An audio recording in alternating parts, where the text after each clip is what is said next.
Welcome back to Operation Market Garden. This is a game of BBR number 3, and next to go is Anzac, Canada and France to bring round 6 to a close. We have a very interesting battle to look forward to. This round we will be trying to take out this Japanese fleet here in 42. So some exciting stuff to come. But before we get into that, let's purchase some units. So Canada will be building a transport and an infantry for 10. I've run out of Anzac transports, so that's a UK one for now.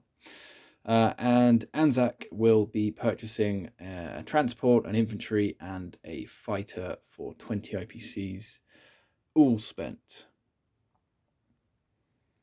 And also, just before we get into that, I do need to resolve some dice from Hilltop's last video. He launched a strategic bombing raid here in Western Germany, but failed to roll for the AA fire. So we have to roll a dice to account for the bomber and the tactical bomber and see if that damage or those damages will remain or if they will be taken off the board. So let's do it. Let's first roll a dice for the strategic bomber.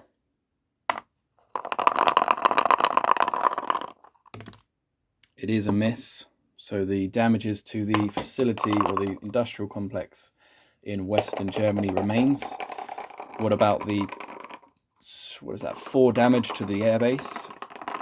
This is for the tactical bomber, and it is also a miss. So thankfully, at least for the Allies, all of the damages will remain in place. Now then, for combat. Let's get to the exciting stuff.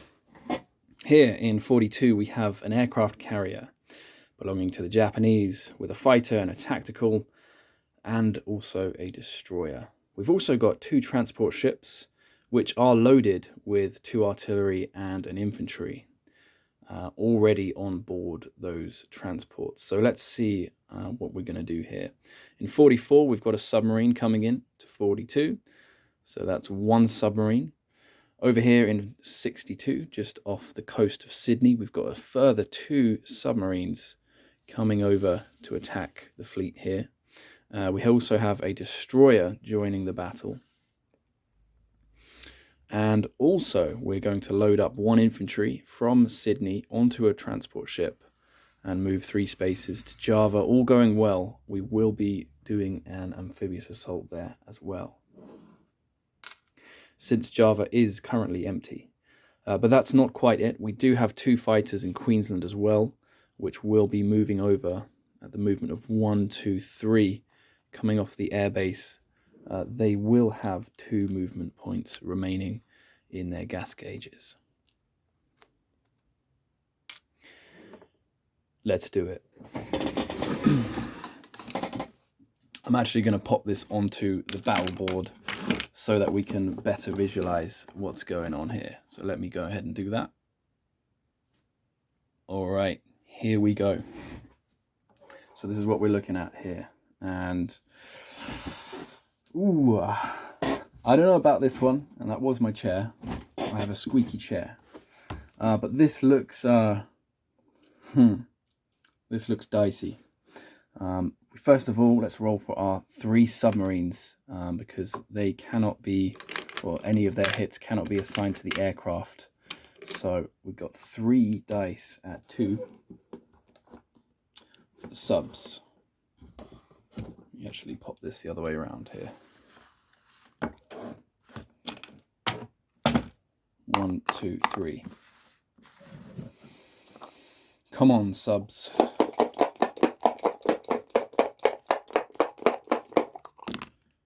We get 1 hit from the submarines. Okay, now we've got a destroyer and 2 fighters. 1, 2.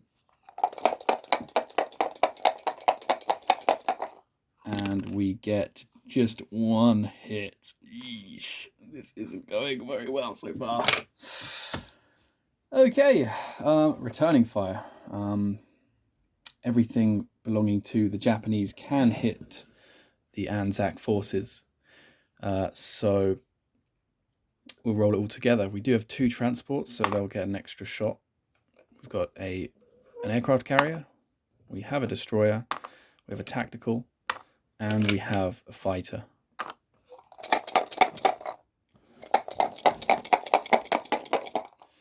And they get just 1 hit back. We're still in the game. That was fortunate. Now, Chaplin has said that he wants his carrier to be taken off first. So we're going to go ahead and take off his carrier for the 2 hits. And we'll take a submarine.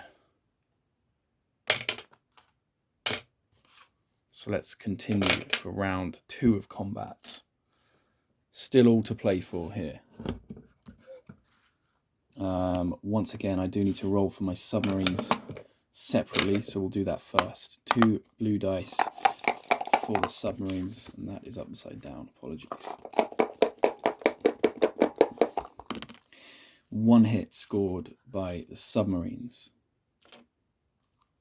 We will now roll for our destroyer and 2 fighters.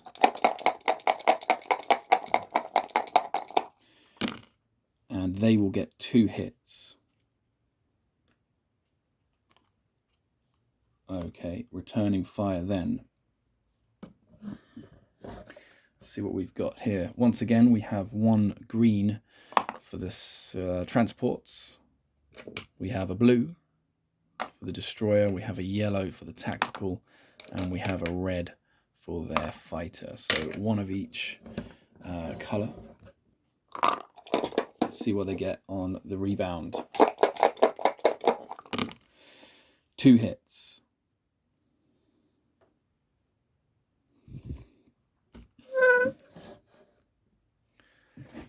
So we scored 3 hits total. 1 of them was a submarine hit, so that must be assigned to the destroyer. The other 2 were hits from a destroyer and a fighter, so I guess we can take their fighter and tactical, and they will be left with just their transports remaining after this battle. But they did score 2 hits, so I guess probably the best thing to do here is to take 2 submarines as casualties. Or is it? Yeah, 2 submarines. So we're now left with a destroyer and 2 fighters against 2 transports. We have almost won, so I'm pretty pleased with the outcome of this, costly as it's been. It seems to have been more costly for the Japanese, but let's see if those 2 submarines can, 2 transports rather, can get some hits on the way down, hopefully. 1 blue dice for the destroyer and 2 yellows for the fighters, and we will throw in their dice for the transports as well. Here we go. Hopefully this will be the final round of combat. And both fighters hit, and as we can see here, the transports have missed. So it is a victory for Anzac over the Japanese. We will take off the 2 transport ships, place our destroyer back down onto the board, as well as the 2 fighters, which will land in just a moment. And also the 2 artillery and infantry aboard the transport ships are tragically lost at sea as they are going down with their ship.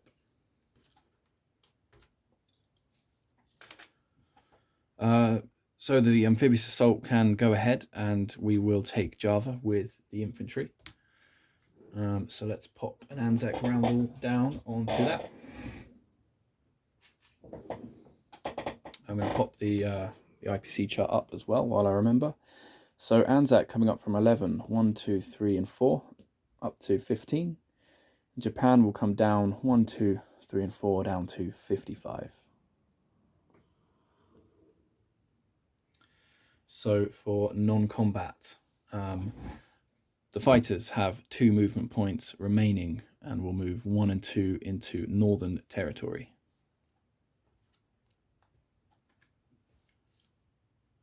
All right, so to provide those fighters with a little bit of defense, we're going to move in 1 infantry from Queensland and 1 AA gun from Queensland as well. And I will leave the other AA gun just back there in Queensland.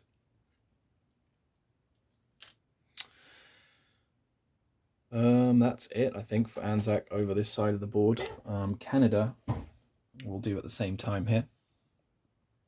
So over here in C Zone 95, we have a transport ship coming over to 92.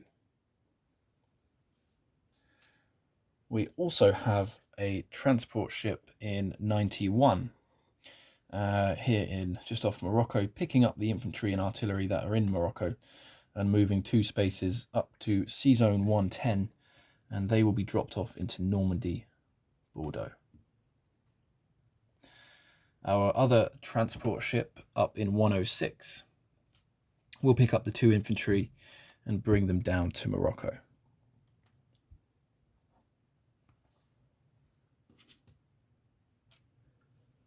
Is that it?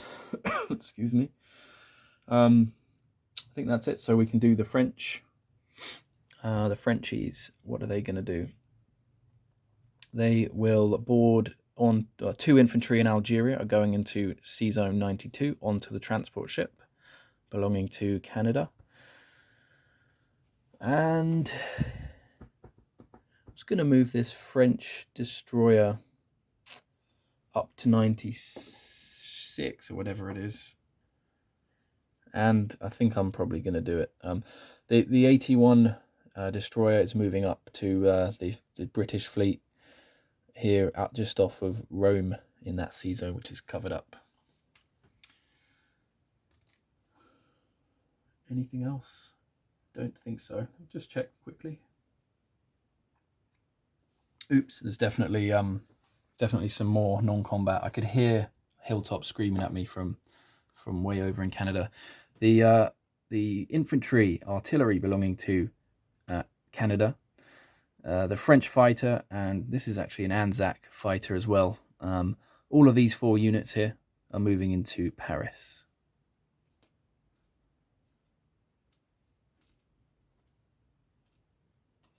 All right, now I think that's pretty much it. So for placement of units, of course, Canada will place its infantry and transport up in 106. Anzac will do the same, except place it over here in 62 and Sydney. And yeah, that's it, I think. We do have a convoy to account for, but let's collect our money first of all.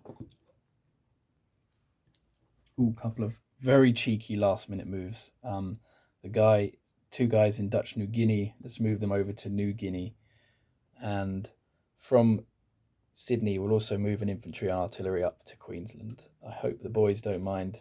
That is a little bit cheeky, but doesn't really affect anything, so hope that's cool. So for collections of monies, we have Canada at 7, and they have a national objective of 3, so that's 10. Anzac is at 15. We have a national objective of 5, but we lose 1 to convoy raiding automatically because there's a sub. So 19 collected for Anzac. And France is back in the game at 17 IPCs. We'll collect 17 IPCs for this round. And that is just about it then for the end of round 6. Next up is Germany for round 7. But before we just finish the video, I'll go over the disposition of forces. starting off with Canada. And Anzac, we have an infantry and a transport up in Canada. Down in 91, we have a transport and 2 infantry in Morocco. C-Zone 92 also has a transport loaded with 2 French infantry. In Normandy, Bordeaux, we have an infantry and an artillery. And in C-Zone 110, we have a transport. In C-Zone 105, we have a submarine. Would love to have moved it, but can't see any value moving it anywhere. So he'll stay there. In the UK itself, the Canadians have an infantry and a tank, and the French have 2 infantry. In Paris, we have, belonging to Canada, an infantry, an artillery, and a fighter. In Paris, belonging to France, we have 4 infantry and a fighter. Moving over this way, scanning to see if I don't forget something. We have in C-Zone 42 a transport and a destroyer. And in in Java, we have a infantry. In Northern Territory of Australia, we have 2 fighters, an infantry and an AA gun. Queensland has an infantry, an artillery and an AA gun. New South Wales has an infantry, artillery and a fighter. C-Zone 62 has 2 transports. New Guinea has 2 infantry. And I believe I've covered everything that belongs to those 3 powers. There is a French destroyer here in 97 as well, and a Frenchie here in Algeria, and that is your happy family. So next up, as I said, is Germany for round 7. Just 2 rounds left in the game. Let's see what Germany does. It's a very interesting position here in Europe. Very keen to see what the Germans will do here. So good luck to Hell on Wheels, and we'll see you in round 7. Cheers.